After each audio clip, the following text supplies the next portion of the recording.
Imagine having enough money in life that whenever you want to buy something, you don't have to overthink or calculate every expense. Imagine enjoying a peaceful retirement free from financial stress and being able to secure a brighter, more stable future for your loved ones. So, what's the secret to reaching that level of financial freedom? The answer is simple. Start investing now. In this audiobook summary, we'll uncover powerful lessons from the book Just Keep Buying by Nick Maggiulli. Lessons that will help you build wealth and grow your money wisely over time. You'll discover why investing is not just important, but essential. You'll learn where to invest, how to navigate the ups and downs of the stock market, and what to do during a market crash. And that's just the beginning. Our hope is that by the end of this summary, you'll feel inspired to take the first step or the next step toward becoming a confident investor. Because when done right, investing isn't just a strategy. It's a lifelong habit that can lead to extraordinary results. So, what does just keep buying really mean?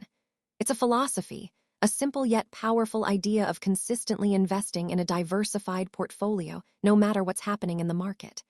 Whether prices are high or low, whether it's a booming bull market or a crashing bear market, the key is to keep buying.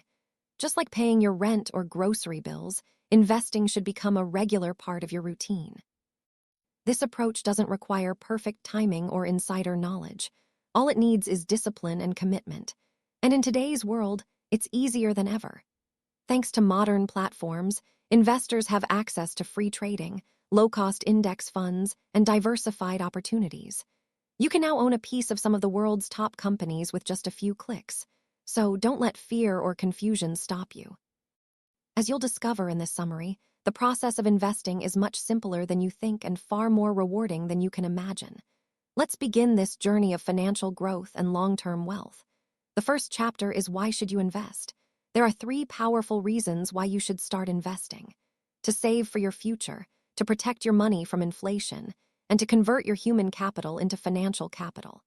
Let's begin with the first reason, saving for your future. There will come a day when you may no longer be able to work, or perhaps you simply won't want to. But if you start investing today, you'll create a reliable source of income for yourself, even in old age. That means financial independence long after your active working years are behind you. It might be hard to imagine yourself at 60, 70, or 80 years old. Right now, you feel strong, capable, and full of energy, and it's natural to think that it will always be this way. But research shows something interesting. Visualizing your future self can be a powerful motivator for long-term financial planning. In one experiment, participants were shown digitally aged photos of themselves, an image of what they might look like decades later. Surprisingly, those who saw these future images ended up investing 2% more in their retirement accounts compared to those who didn't. Just seeing a realistic version of their older selves made them more serious about preparing for the future. Another study asked participants why they save money. The results revealed that people who mention retirement or emergencies as their reason were more likely to save regularly than those who were saving for short-term goals like buying a house or going on vacation. So, if you're saving or investing for your old age, that isn't selfish. It's smart. You're simply securing your future so you won't have to depend on anyone later. Now, let's talk about the second reason, inflation. Inflation is like an invisible tax that quietly eats away at your purchasing power year after year. Whether it's groceries, education, transportation, or property maintenance, prices continue to rise over time, even if your salary stays the same. In the short term, inflation might not seem like a big deal, but over the years, its impact can be enormous. For example, if the annual inflation rate is 2%, your money will lose half its purchasing power in 35 years. If inflation is 5%, that same loss happens in just 14 years. The higher the inflation, the faster your money loses value. So how do you fight back? The answer lies in investing. By purchasing assets that grow in value over time, you can beat inflation and preserve your wealth. Let's consider an example. If you had invested just $1 in long-term U.S. Treasury bonds back in 1926, that money would have grown to $200 by the end of 2020. But if you had invested the same $1 in a diversified basket of U.S. stocks, it would have grown to over $10,000 during the same period. That's the power of long-term investing. Now, imagine you're retired. You're no longer earning a paycheck, but the cost of basic necessities keeps rising. If you've been investing all along, you'll still have a stable, passive source of income to support your lifestyle. Finally, let's explore the third reason to invest: turning your human capital into financial capital. Human capital refers to the value of your time, knowledge, and skills. While you can improve your knowledge and develop your skills over time, there's one thing you can't increase: your time. As you age, your energy and capacity to work naturally decline. You won't be able to do everything you can do today. Let's say you earn $50,000 a year for the next 40 years, and you consistently save 15% of that income while earning an average return of 6% annually. Over time, not only will you accumulate enough money to meet your needs, but the magic of compound interest will allow your wealth to grow even faster. Even after you retire, your investments will continue to generate income for you. If you start investing today, you'll be able to enjoy a peaceful retirement tomorrow. You won't have to worry about paying medical bills, securing your children's future, or covering day-to-day expenses. Even as you relax and enjoy life with your loved ones, your money will still be working for you, growing in the background, and giving you the freedom you deserve. What should you invest in? Now that we've covered why you should invest, the next big question is, where should you invest? You've probably come across countless investment gurus on YouTube or read books that claim to show you the one perfect path to wealth. But here's the truth: there is no single universal route to becoming rich. There are many different ways to build wealth. What works for someone else might not be the best fit for you. That's why it's important to study different approaches and understand what suits your personal situation. Ultimately, your goal should be to build a diversified portfolio of income-producing assets. And that's exactly what the title "Just Keep Buying" stands for. Keep investing consistently across a mix of assets over the long term. So, what types of investments should you consider? Let's explore some major asset classes that can help you build wealth. We'll look at the benefits and risks of each along with how to invest in them. But before making any decision, be sure to understand each asset thoroughly. Let's begin with stocks, also known as equities. When you buy stocks, you're buying ownership in a company. Stocks are one of the most reliable long-term tools for building wealth. A group of researchers studied the stock market returns of 16 countries from 1900 to 2006. Despite major global events like 2 world wars and the Great Depression, every single one of these countries delivered positive long-term returns. For instance, Sweden averaged an 8% annual return. The US came in at 6.8%, and even the lowest, Belgium, had a 2.7% return. Another advantage of stocks is that they require no maintenance. Once you buy them, you don't have to manage them yourself, yet they can continue generating returns for you. However, stocks do come with a downside: volatility. Historically, stock prices have dropped by 50% roughly twice every 100 years, by 30% every 4 years, and by 10% almost every other year. These fluctuations can be emotionally challenging, especially for new investors. But the key is to focus on the long term. History shows that over time, stock prices recover and grow. Even after major crisis, time in this case is your best friend. So, how can you buy stocks? You can check with your bank or open an account with a reputable online stockbroker. You can purchase individual stocks, or you can invest through exchange-rated funds, ETFs, or index funds. The author Nick Maggiulli recommends index funds because they allow you to invest in a broad range of companies easily and affordably. For example, investing in an S&P 500 index fund gives you exposure to the top 500 companies in the United States. A total world index fund, on the other hand, lets you explore higher-forming stocks from around the globe. As a shareholder, you can earn dividends, your share of a company's profits, alongside capital gains. Next, let's talk about bonds. Buying a bond essentially means you're lending money to a government or corporation for a fixed period. In return, they pay you interest, known as a coupon, until the maturity date when your principal is returned.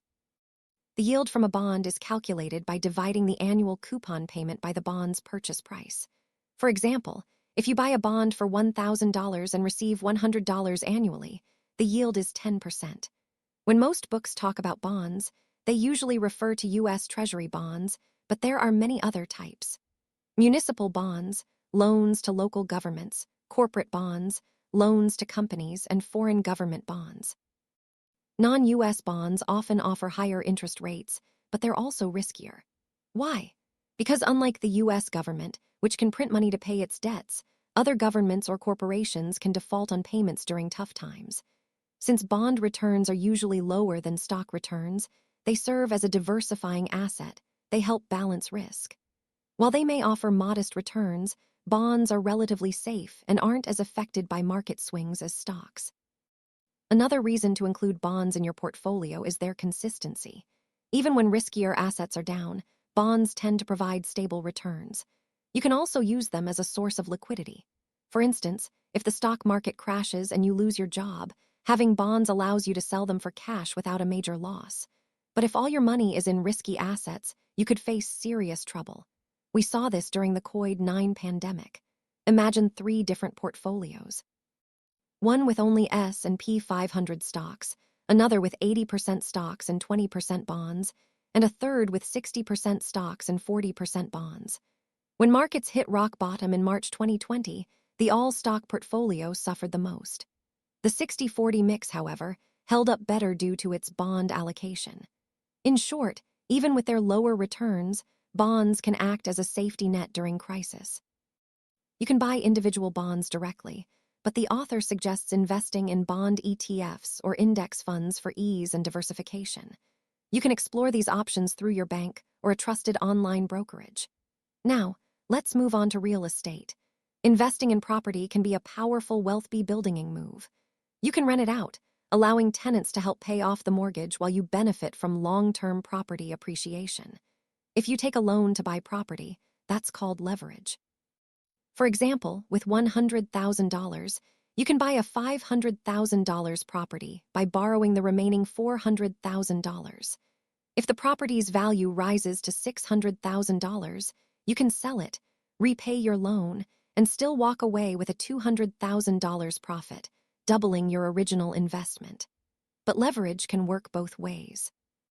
If the property value drops to $400,000 and you sell it, you lose your initial $100,000 investment. Fortunately, such large crashes are rare, and over time, real estate generally appreciates. That's why many investors use leverage to their advantage. Now, let's talk about the downsides. As a landlord, you'll need to manage tenants, maintain the property, and possibly list it on platforms like Airbnb. While real estate can deliver higher returns than stocks or bonds, it also demands more effort. It's not a diversified asset. You're taking on concentrated risk. If your property faces issues or a crisis like the COVID-19 pandemic hits, you could suffer significant losses. Still, if you're looking for more control and tangible ownership, real estate might be the right path for you. Just make sure to research thoroughly, consult experts, and prepare for the technical and legal complexities involved.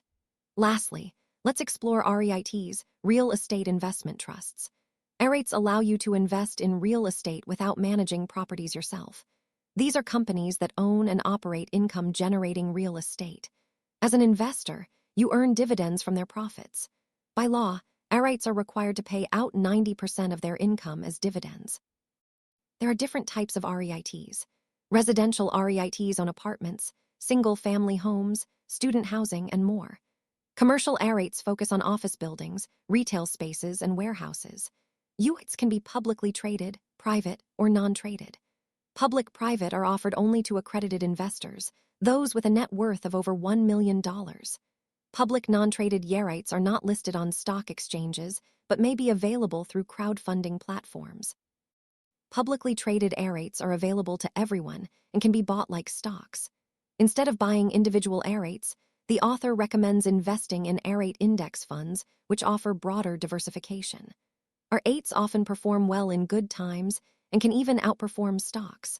However, during market crashes, they can fall just as hard. That's why they're considered more of a risky asset than a true diversification tool. Let's now compare these income-producing assets. Stocks offer 8% to 10% average annual compounded returns. Bonds typically offer 2% to 4%. Real estate can return 12% to 15%. REITs generally return 10% to 12%. Other investment opportunities include small businesses, franchises, or angel investing, which can provide 20% to 25% annual returns along with high growth potential. Farmland offers 7% to 9% and works well as a hedge against inflation. Royalties offer relatively steady returns between 5% to 20%. However, cryptocurrencies, gold, and artwork don't provide reliable income and are highly speculative. They may or may not be suitable depending on your risk tolerance. Why you shouldn't buy individual stocks. There are two strong reasons why you should avoid investing in individual stocks. One is financial, and the other is existential. Let's start with the financial argument. Even the world's best professional investors with full-time analysts and advanced research tools consistently struggle to outperform index funds like the S&P 500. So, if they can't beat the market, what are the chances that you, an individual investor, will? Research shows that nearly 75% of actively managed funds fail to outperform their benchmark over a 5-year period. These funds are backed by highly trained teams, yet they still underperform. If the professionals can't consistently pick winning stocks, it's unlikely that casual investors can do better.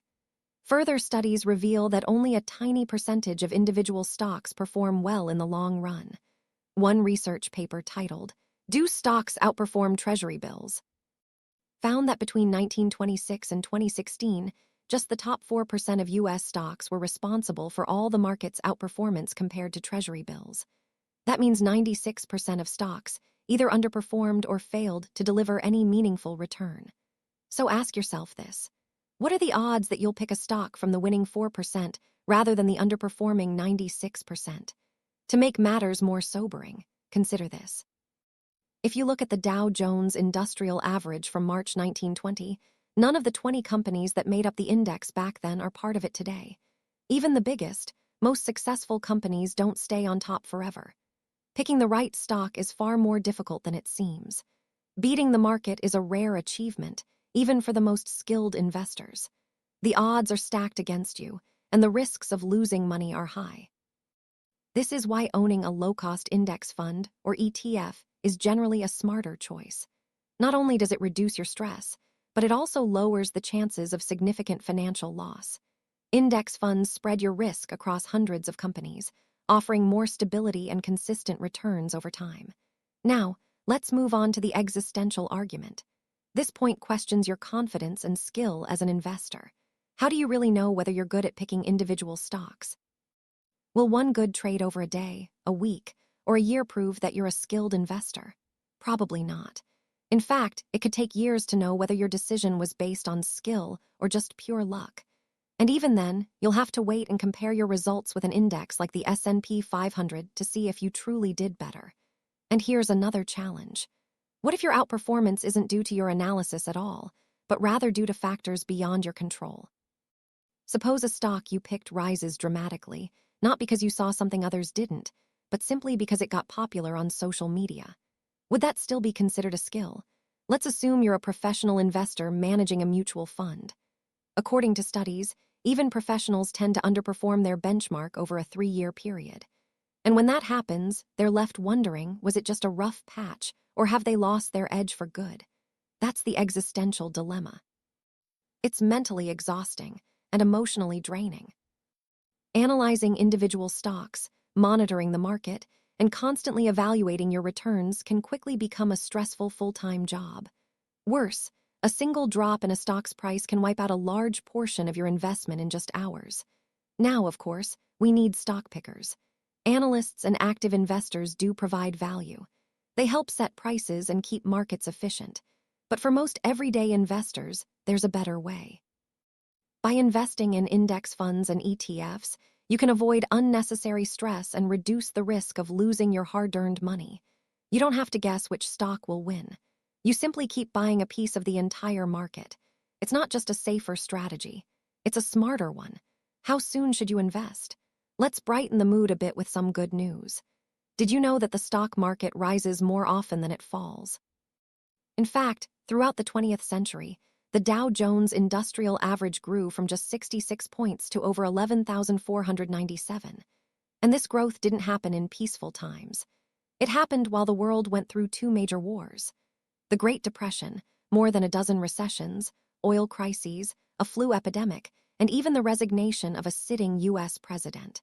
And this pattern isn't limited to the U.S. market alone. As we saw earlier, global equity markets have also shown long-term positive trends over the decades despite facing numerous challenges. So, if the odds are in your favor, why wait? Every day you delay investing is a missed opportunity for your money to grow.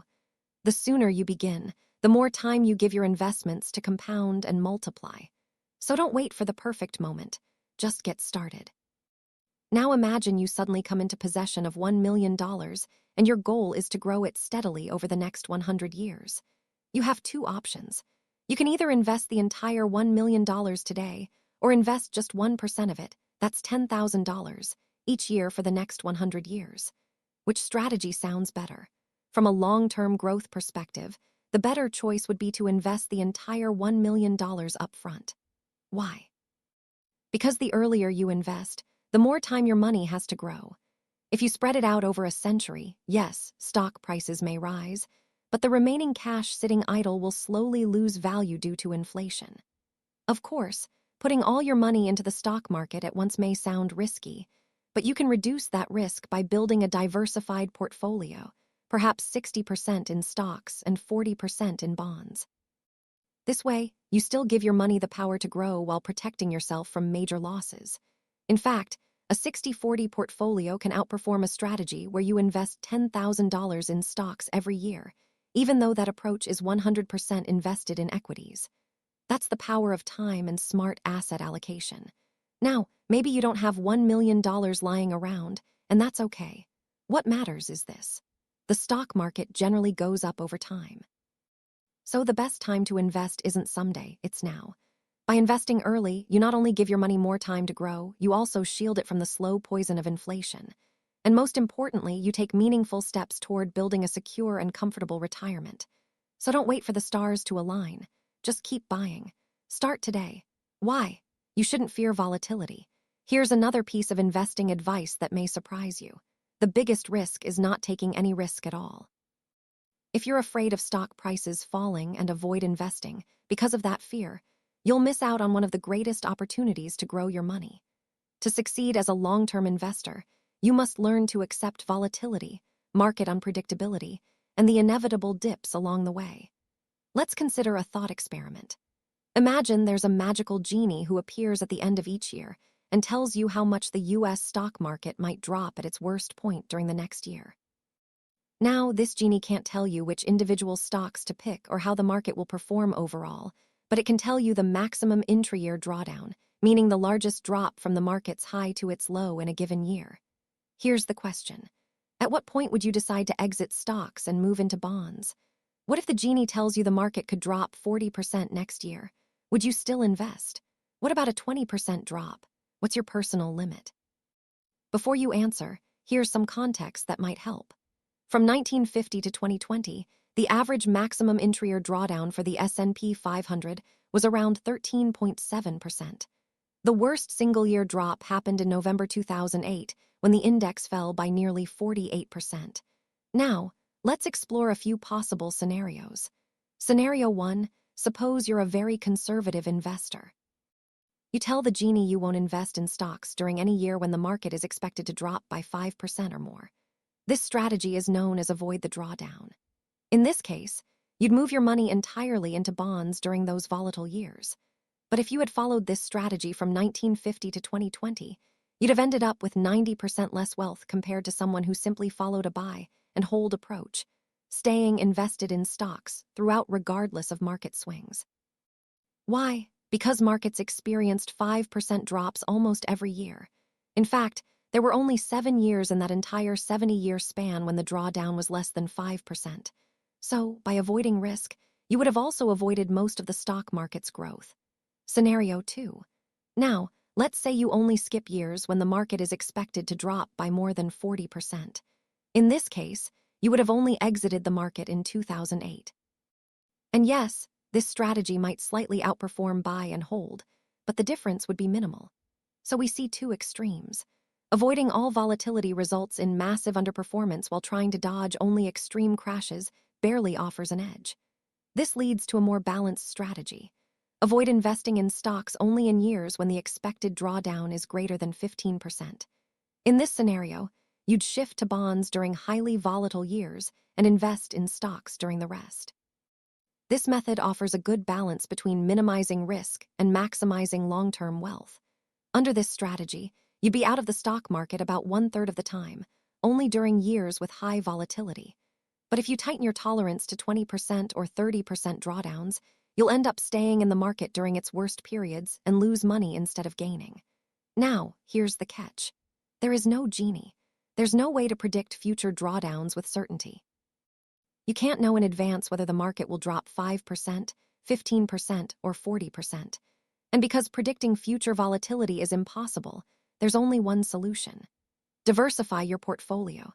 By investing across a variety of asset classes, stocks, bonds, real estate, and more, you reduce your exposure to the unpredictable nature of the market. Diversification won't eliminate volatility, but it can help you manage it and stay invested with confidence. And most importantly, accept that volatility is part of the game.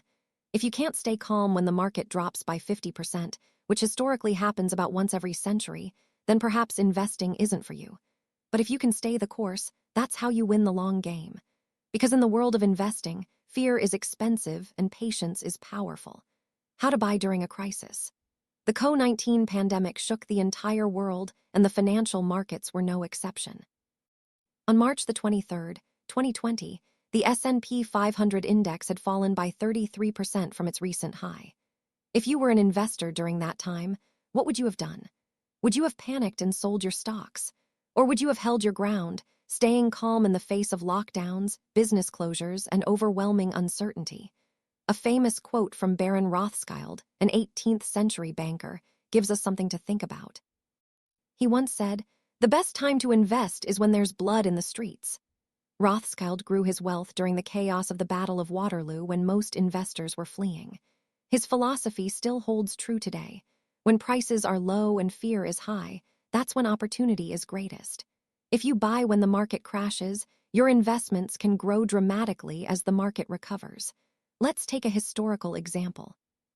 Suppose you had invested $100 every month in the U.S. stock market from September 1929 to November 1936, a period that covers the infamous 1929 crash and the subsequent recovery. Data shows that each $100 you invested would have grown by November 1936. But the most powerful gains would have come from the money invested during the lowest point of the crash in the summer of 1932. Those $100 investments alone would have grown to $440 by late 1936. That's more than 4 times the original value.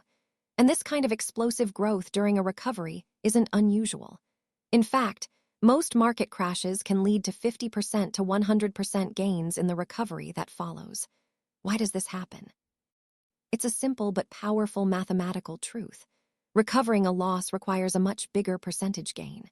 For example, to recover from a 10% loss, you need an 11.1% gain.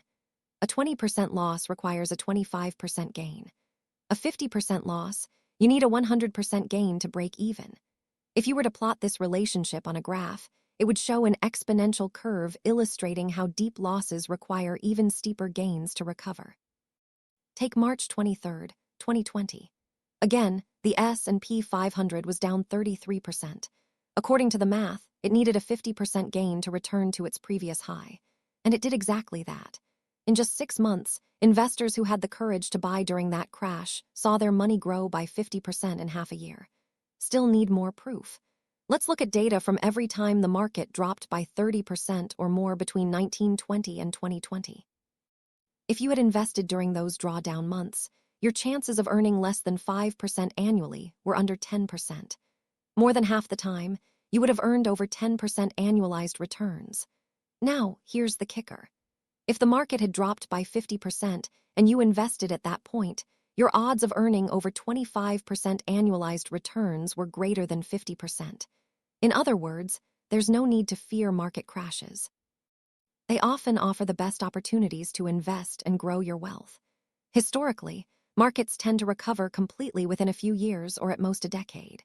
Still skeptical?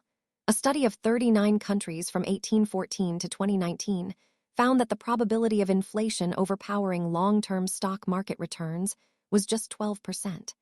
That means there's only 1 in 8 chance that inflation would beat your investment returns over 30 years. Now, here's one last perspective. You might think, what if I invest at the absolute worst time? Take the Japanese stock market, for example. If you had invested a lump sum at its peak in December 1989, you might still be underwater decades later. But what if instead you had invested just $1 a day from 1980 to 2020? Even with the crashes and lost decades, you would have earned a small positive return. This is the power of consistency. This is the power of just keep buying.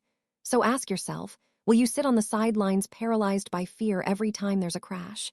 Or will you take action investing while others hesitate and position yourself for massive gains? Because the truth is those who invest during a crisis don't just survive.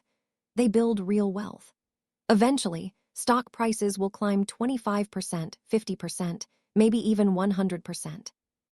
The only question is, will you still be waiting or will you already be on your way to becoming rich? When should you sell? This book encourages you to just keep buying, to invest regularly and consistently. But eventually, there will come a time when you'll need to sell. And that's one of the hardest decisions in investing. Why? Because your emotions will try to convince you to hold on a little longer, hopping for even more returns.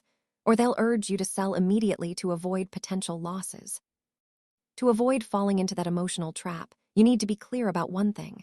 Never sell impulsively. Instead, sell for specific reasons. Either to rebalance your portfolio, exit a concentrated position, or fulfill a financial need. Outside of these 3 reasons, avoid selling just to dodge taxes or chase market timing. Before we break down these situations, let's remember this. Sell at the right time, not in haste. As we've discussed earlier, the market tends to rise more often than it falls. Even if you decide to sell years from now, chances are that your investments will have grown. But if you sell too early, you might miss out on the next big uptrend. That's why the smart move is to buy now and sell gradually in a way that maximizes your long-term wealth. Let's start with the first scenario, selling to rebalance your portfolio. When you start investing, you usually set a target allocation. For example, 60% in U.S. stocks and 40% in U.S. bonds. If you have $1,000, that means $600 in stocks and $400 in bonds. But over time, your higher return assets like stocks will begin to dominate your portfolio. If you never rebalance, your asset mix can drift far from your original plan. For instance, if you had invested $1,000 in 1930 and didn't touch it for 30 years, by 1960, your portfolio would have shifted from 60-40 to somewhere between 75% and 95% stocks. On the other hand, if you had rebalanced annually, your allocation would still remain close to 60% stocks and 40% bonds. That's because stocks outperform bonds over time, and rebalancing allows you to gradually lock in those gains by shifting some profits into safer assets.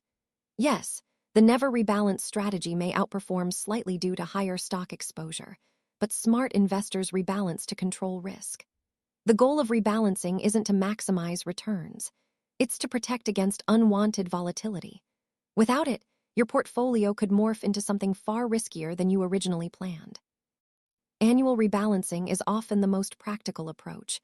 You only have to do it once a year, which means less monitoring and more peace of mind. Trying to rebalance every time your stock allocation hits 70% or drops to 50% can be stressful and inefficient. You can also rebalance during tax season, selling off gains and managing capital gains taxes all at once. This approach saves time and effort, but frequent rebalancing can lead to higher taxes and may actually reduce your wealth over time. There's another way to rebalance without selling. The author recommends this approach. Instead of selling your winners, simply buy more of the lagging asset. For example, if your portfolio drifts to 70% stocks and 30% bonds, you can fix the imbalance not by selling stocks, but by buying more bonds until your allocation returns to 60-40. This way, you avoid capital gains taxes and continue investing regularly.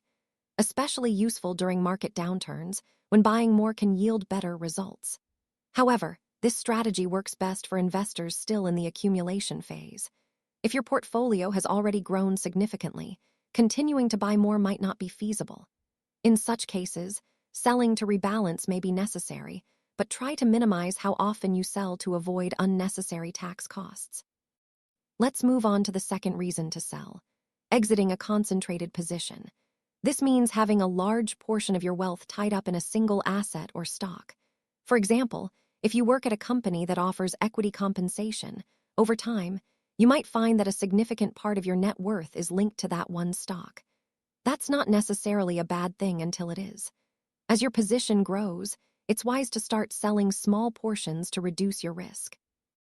How much you sell depends on your goals. Let's say you have a mortgage and the majority of your wealth is in company stock.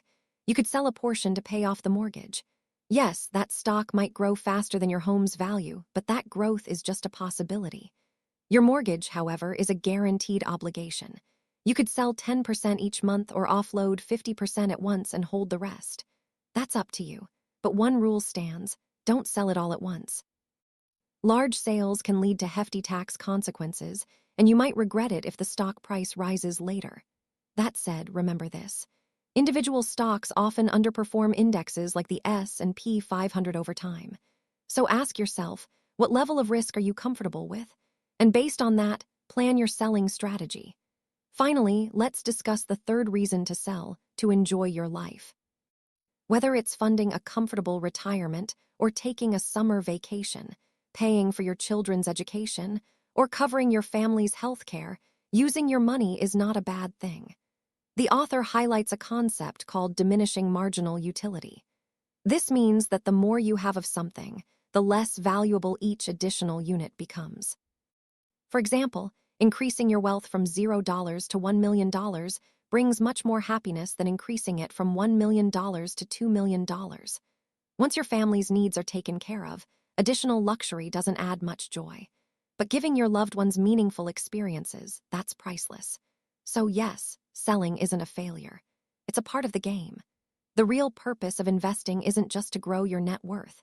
It's to create the life you've always dreamed of living. Conclusion. Let's quickly revisit what we've learned from this powerful journey through Just Keep Buying. First, you understood why investing is so important: to save for retirement, to protect your money from inflation, and to convert your human capital, your time, skills, and effort into financial capital that works for you even when you no longer can. Second, you explored different types of assets: stocks, bonds, real estate, and REITs. Each asset class comes with its own benefits and risks. That's why it's essential to build a diversified portfolio, one that not only grows your wealth, but also helps you manage risk effectively. Third, you discovered why you shouldn't buy individual stocks. Picking winners is incredibly difficult, even for professional investors. Instead of chasing performance, invest in low-cost index funds or ETFs and let the market work in your favor. Fourth, you learn the importance of starting as early as possible. Every day you delay is a missed opportunity for your money to grow. So, if you want to beat inflation and build wealth, the best time to invest is now.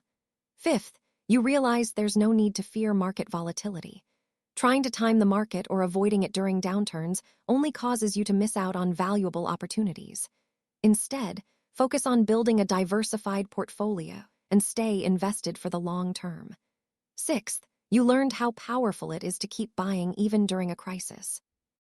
Yes, downturns can be scary, but most stock markets recover within a few years, sometimes even faster.